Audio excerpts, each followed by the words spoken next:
church was pretty badly potholed by shell explosions. There were a few dead Japanese lying around under the rubble still. It's because, you know, this is only weeks after the surrender. And one other place we went besides Corregidor was to Santo Tomas University. Remember, we saw one, in the last few months, we saw something on PBS. I don't know if it was the Victory at Sea series, but they showed pictures of Santo Tomas University. Anyhow, we went up there, Andy and I went up there and talked to some of the students, divinity students had been there. And you remember we saw on this PBS film that I learned that it had been used as a prison camp for civilians also. But the people that we talked to were the divinity students mostly, and they said they had not been bothered by the Japanese particularly. The Japanese had pretty much left them alone. Mm-hmm. So after about a month in Manila, I was finally put on a commercial ship. It was a Liberty ship size ship, and it was presumably going north. See, we weren't told where our ship was and where we were going. We were just ordered to get on this ship. So we did, and there were about 7 of us going to the Blue Ridge, I think. So we got on this ship, and it turned out the ship had, I don't know, 4,000 cases of beer and a couple hundred trucks. And they had a Marine Guard on there not to take care of the trucks, to be sure that the beer got where it was going.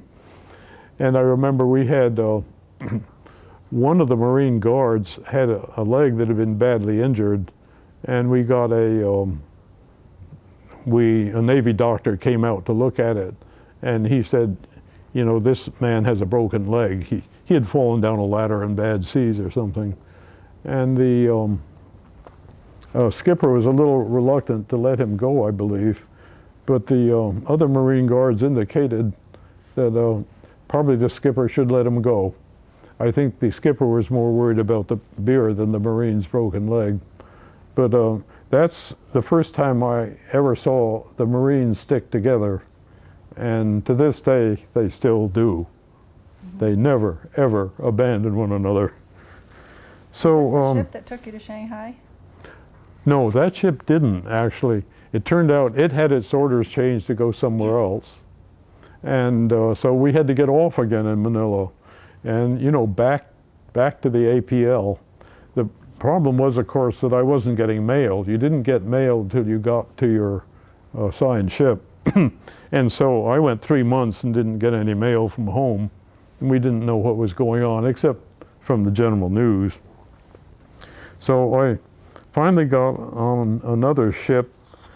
We went to, let's see, I got on what's called an APD, which is a destroyer escort, which has been converted to carry quite a few troops, and went to Okinawa on that, and went through a hurricane. There was a huge hurricane in Buckner Bay after I got there, and after that all went away, I was put on a hospital ship, and I can't remember where I got off that, but anyhow, I went on a hospital ship for a few days, and that's some of the worst weather I've ever seen at sea. And a fairly sizable ship, of course, and it really was putting its bow through the waves, so you were just standing in an island in the superstructure when the wave went past. And then after that, I don't quite remember where all these ships went and took me, but it turned out that nobody really knew where the Blue Ridge was, as near as I could tell. Then I was put on a very interesting ship to travel to Shanghai. It's called the HMS Manxman. And a Manxman is a person from the Isle of Man. And this was a British, essentially the size of a light cruiser, but it was a mine layer, and it had a big open back, and it had big mines on tracks inside still. And what they did, it was a fast mine layer, they would run at 30 knots dumping mines out the back. And what did you think of Shanghai? Oh, I'm not there yet. I'll get there.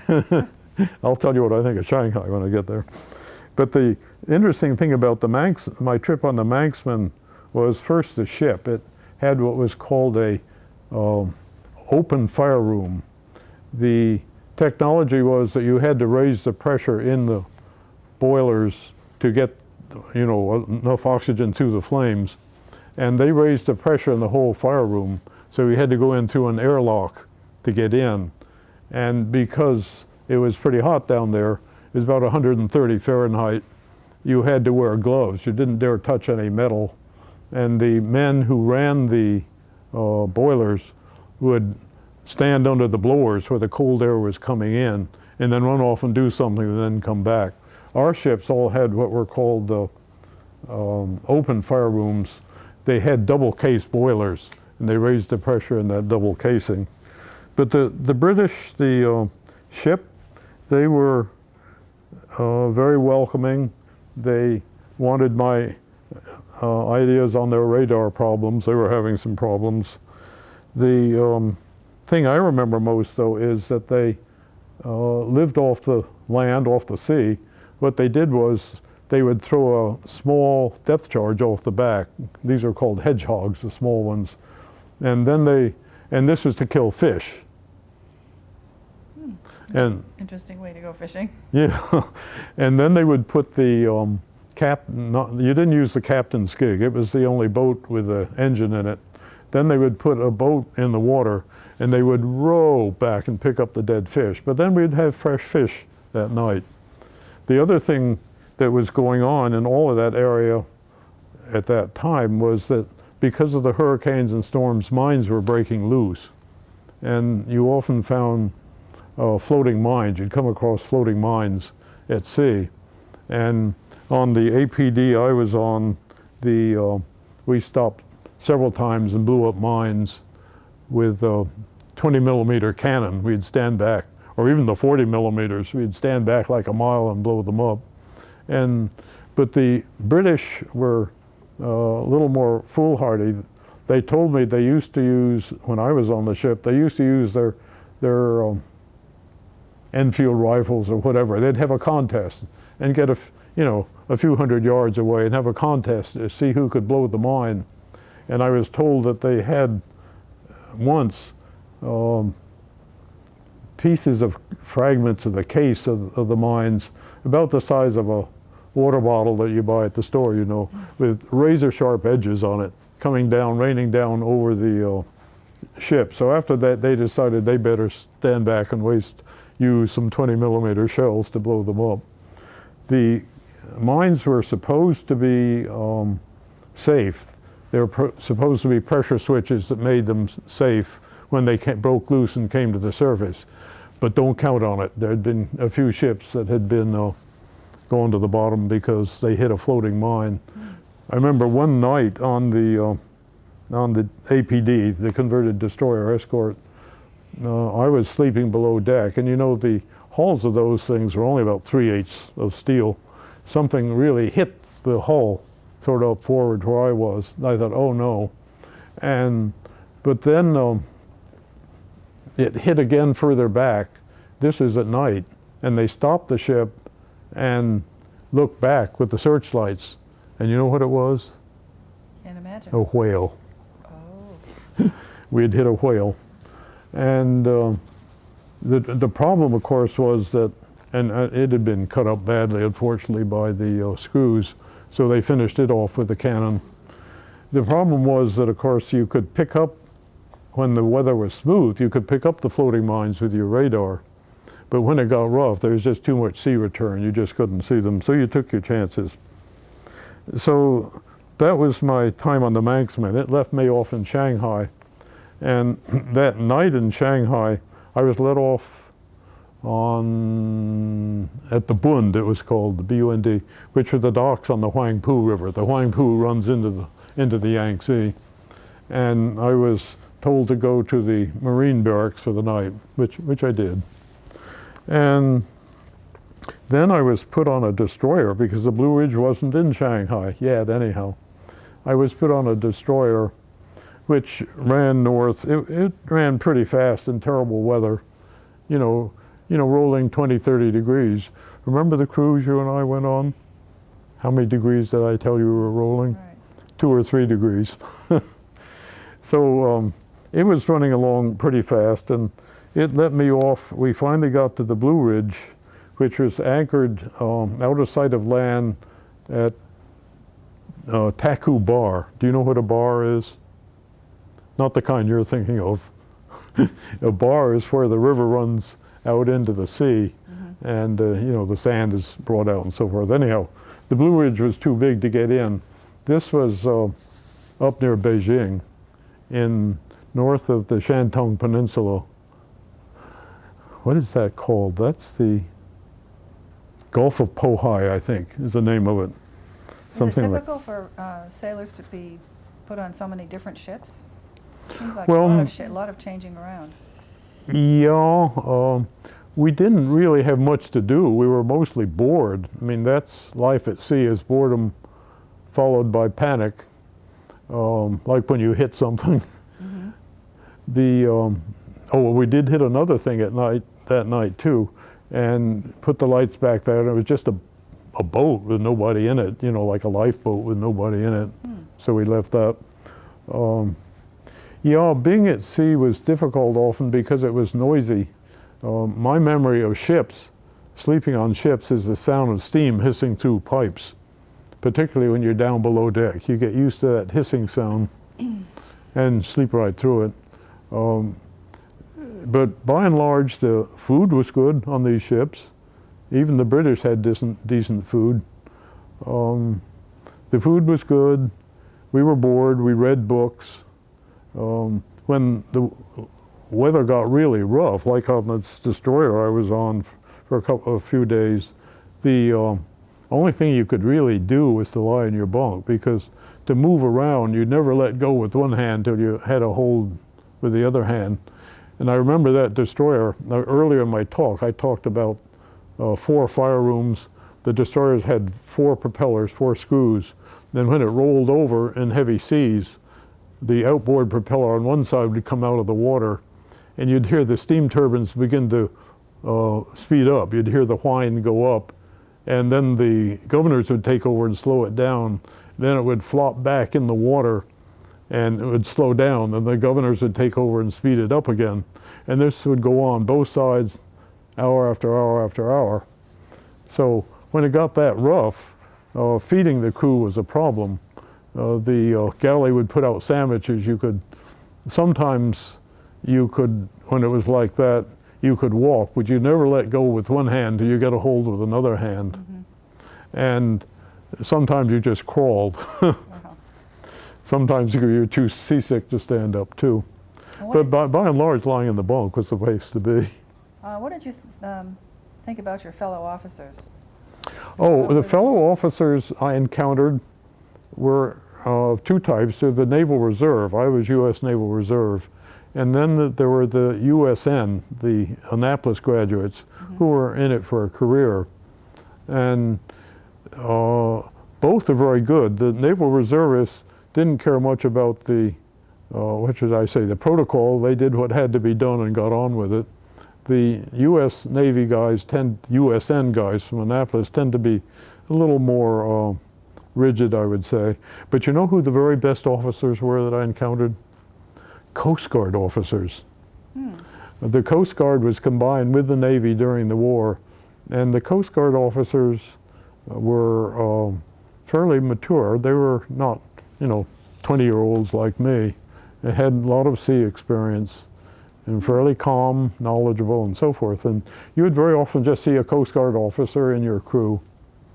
I think some of the worst officers were the Mustangs, who had come up through the ranks, but also some of the best NCOs were Mustangs too. They were very experienced in the ways of the Navy and knew how to get along. I had a chief warrant officer who was an electronic technician, and he used to mess with my radars, and I objected to him once, and he said, well, Mr. Northrop, I was tuning transmitters before you were born. And I said, Chief, I'm sure that's true, but radars you tune differently from a standard vacuum tube transmitter. Let me show you how to do it. And so I did, And he became very good, and we became very good friends after that. You know, if you made friends with the non-commissioned officers, you had a real good base working for you. So, you know, you found all types. There were alcoholics. I remember we had one man on ship who was depressive, and he spent 20 hours a day in his bunk, and he had to be gotten off the ship, and he just wasn't functioning. So finally, after 3 months, I got on the Blue Ridge, and the admiral, see, I wasn't assigned to the ship's staff. The Blue Ridge was a amphibious command ship, AGC-2, and it had an admiral staff on it, and the admiral was in charge of about 100 LSTs. And what the LSTs were doing was repatriating civilians. You know, there are a lot of displaced civilians between Korea, Japan, China, and so forth. But the other thing it did was to transport Chinese Nationalist Sixth Army troops from the south. You remember at that time, you didn't remember, you were too young, the communists were trying to take over China, and I'll say more later about what I think of that. But the communists were moving down from the north, and the nationalists under Chiang Kai-shek, who eventually ended up on Formosa, Taiwan, was trying to hold them north of what, the Yalu? No, not the Yalu, but north of Beijing somewhere. So my admiral was in charge of LSTs that were carrying troops, nationalist troops from Shanghai and Tsingtao, which is north of Shanghai on the coast, and just south of the Shantung Peninsula, up north to Beijing and Tsingtao and Qingwangtao, and letting those troops off. My experience with and other sailors' experience with the Chinese nationalist troops were that they were rather badly disorganized. At one time I heard they threw a hand grenade at an American on the docks there in Shanghai just to see the bang. So you had to be careful of them. It was disorganized, no self-regimentation at all. The U.S. sailors who ran the LSTs had bad stories about how they behaved on the LSTs. But anyhow, Shanghai, after I got on the Blue Ridge, it toured up and down the Chinese coast. It would stop in Tsingtao, and then back to Shanghai, and then to Jinsan, Korea. And the one trip where we got to Jinsan, to Korea, the ship didn't allow anybody off because there was a smallpox epidemic going on in Korea at that time. I'm sure things have changed a lot.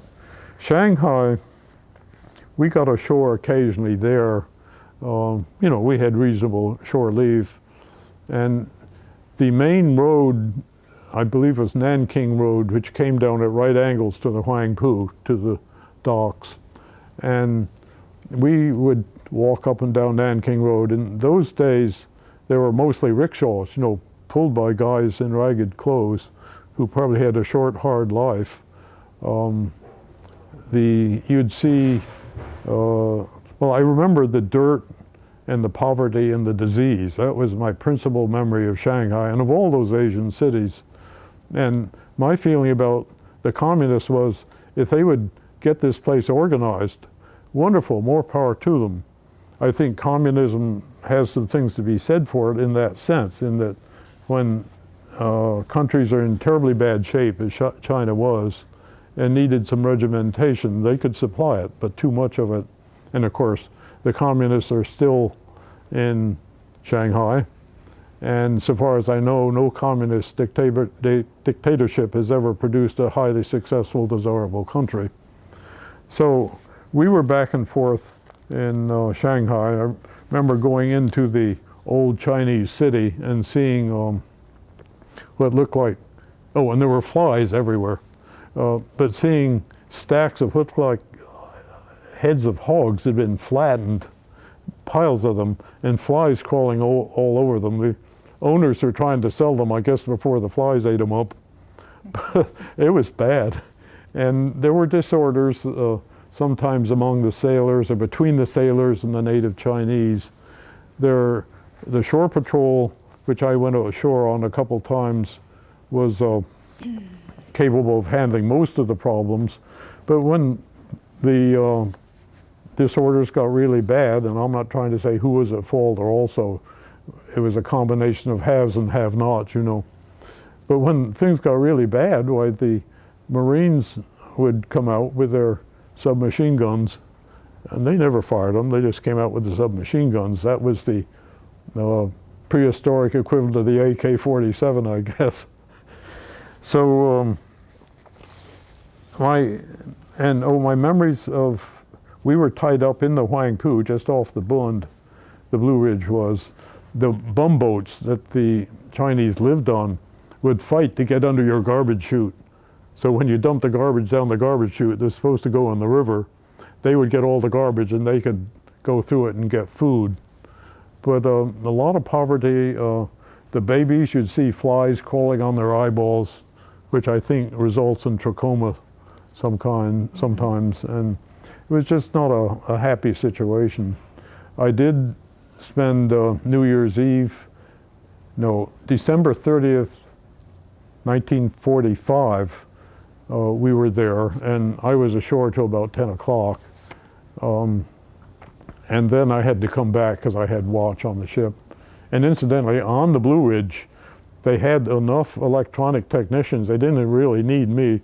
I was put to doing coding and decoding with electronic coding machines for the Admiral's messages. But New Year's Eve, 1945, the powers that be in Shanghai, if any, had decided to switch from the old British driving on the left side of the road to the more modern or European driving on the right side of the road. And I couldn't go ashore New Year's Eve to see what went on, but those who were ashore said it was a shambles, that people didn't know which side of the road they were on anyhow, so they, I guess, pulled it off. And I think Sweden did a similar thing in a much more organized fashion after the war. They switched from left-hand drive to the right-hand drive. So, you know, this kind of gets us, we were in and out of Shanghai, Tsingtao. Tsingtao people were selling everything, even old coat hangers. They were selling everything for hour after hour, and they were shooting sparrows for food. It was pretty bad. So the, you know, this was kind of my introduction as a 20 or 21-year-old to poverty, disease, and how a lot of the world is. Can you talk a little bit about the ways in which you feel you matured while you were in the Navy? Yeah, I think it helped me a lot to see how well off we were in the U.S., even during the war. You know, we had gasoline rationed, we had butter ration. My mother used to say she didn't mind doing without butter. Were we getting it? And the answer was yes, we were getting. In the U.S. Navy, we were well fed. We didn't have much fresh food. And you know what I missed the most? A good cold glass of milk. We had just dried milk, that kind of thing. Towards the end of our time in there, we were getting a lot more spam, so I think we were running out of frozen meat of various kinds. So, and what did you learn that was useful to you in later life? well, I learned a lot of electronics, of course, and really, I learned never to give up. If you want something, don't give up, stick with it. I learned that if things seem bad, don't worry, they'll change.